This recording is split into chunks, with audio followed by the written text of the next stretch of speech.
Hello again. I'm Marcia Borel, a graduate of Iowa State University who found herself moving around the world with my husband, Jim Borel, who had a career with DuPont in agriculture. I found myself in Japan, and for a minute I want you to imagine this little Iowa girl in the middle of a huge city, which is Tokyo. And I want you to imagine a little girl who played outside in the leaves and ran around and had to come in when the street lights came on from my little town in eastern Iowa, because that might be something that you all can relate to. So take a minute, close your eyes, take a deep breath, forget about all of the things swirling around us right now, and try to think about playing with flowers and materials and just enjoying nature and the beauty that it churns out all the time in the most unexpected places. The school of Ikebana that I study is called Sogetsu, and it is the most contemporary of the schools. And up until now, I've shown you examples of textbook arrangements. And today we're going to start stepping out into freestyle arrangements. And after you've got a hang for this, I think that's where your heart will end up, because that's where self-expression will come in. So today we're going to play with things that I found in the ditches as Jim and I were driving up to Wright County looking at farmland up the farms where he grew up. So none of this is probably anything that anyone wanted, but there it was in the ditch, and I happened to have my clippers with me by design. So I'll start with a basket. So a beautiful basket like this is not the same degree of sophistication as the baskets that you'll see in the Brunier collection, the exhibit Contemplate Japan. If you have a chance to see it, please run and see it before it's gone. They are exquisite, and you'll have to go far, far away to see them again sometime. But this is my basket. It was designed for the Sogetsu school and handmade in Japan. So I think it's reminiscent of the baskets that were hung in the rafters with leaves and silkworms and cocoons being spun in old-time Japan. I think it's also designed reminiscent of carrying a basket as you gather something in a field. But it's a new take on those designs. So how do you arrange in something so flat? In Sogetsu school, we often turn things on their side or upside down, or kind of the funkier the better. And this is how I'm going to do this today with my beautiful things collected in Iowa. I hope you don't anticipate me naming everything, because I can't. I'm purely looking at them for the feeling of the season and the movement, the colors, the structure, the scale, and that's what caught my eye. Probably this is something that shouldn't have been where it was, left over from a previous year, previous crop.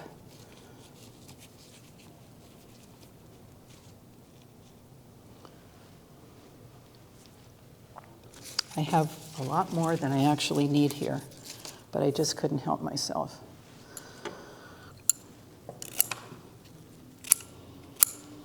I wanted to talk for a minute about one aspect of this that really appeals to me, and that is the treasure hunt. I find myself moving through the world looking for things. Do you see why I'm going to change this? I don't want them to be the same height. It disrupts the movement if things are too even. Okay, now I think we need a little color to add in here. So on my treasure hunt, my husband with a good sense of adventure comes along with me. Actually, he loves this stuff too. And when I say, stop, that's beautiful, some husbands might hit the gas and say, let's get out of here. But Jim is in it with me. He understands. So we stopped when we found these.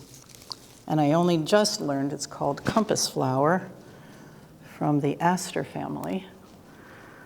So there's one that I can tell you the name.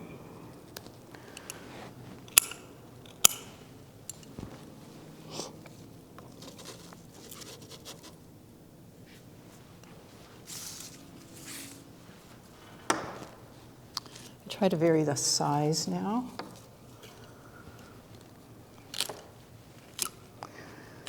As I mentioned before, we cut our stems underwater because it preserves the flower just a little bit longer.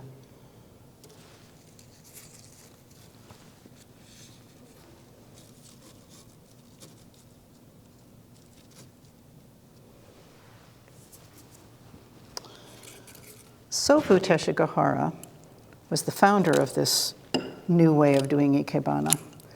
Ikebana was around for hundreds of years.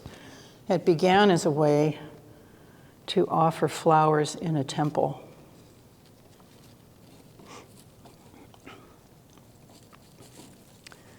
And it developed into an art form done for tea ceremony, to decorate the tokonoma, which is sort of a central altar-like part of a Japanese home.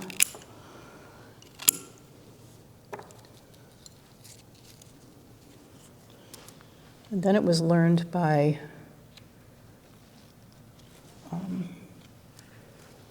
cultivated housewives, I'd say. Learned in schools.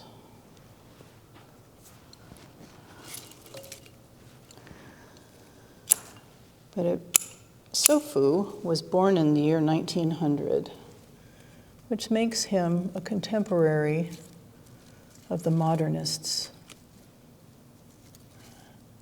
I've been trying to find out if he knew them, and I'm having a little trouble researching that. But I can say for sure he was a modernist in his way of thinking, and it's definitely a kindred spirit. Whether he met George Nakashima or Picasso, they call, the Times called Sofu the Picasso of flowers. I don't know if you ever met these people, but he certainly was a kindred spirit with them and part of the time. And in a culture where following rules was very important. So he struck out with a new idea, which was really pretty radical, that you don't have to follow the rules to create Ikebana. It should be something that can be done with natural or any materials by any culture, anywhere in the world. And I appreciate that he had that thought, or I would never have come to know this. The story goes that when he told his father about his new ideas in Ikebana, his father was very unhappy with him. But he moved forward with it and developed 50 principles of how to create Ikebana. And it has really more to do with a thought process in your eye and your own development as you observe things. This is called oat grass. That one I brought from Pennsylvania. I don't know if you have that here in Iowa. Anybody have oat grass in their yard? Okay, I found another treasure, and some of you might not think this is a treasure.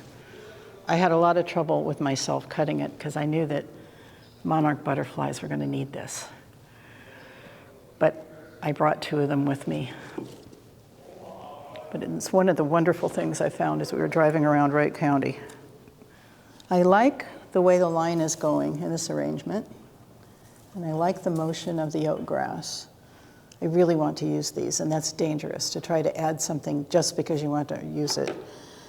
But I'm going to do that. This milkweed gave its life for me, so I'm going to fit it in here.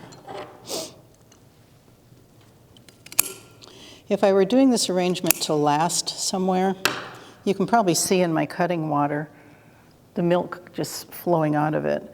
And the way we stop that is to have a match or a candle and hold it up to the bottom.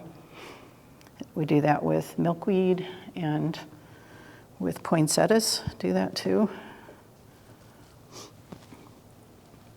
I want this to be kind of subtly in because of its interesting texture. I don't really want it to interrupt the lines.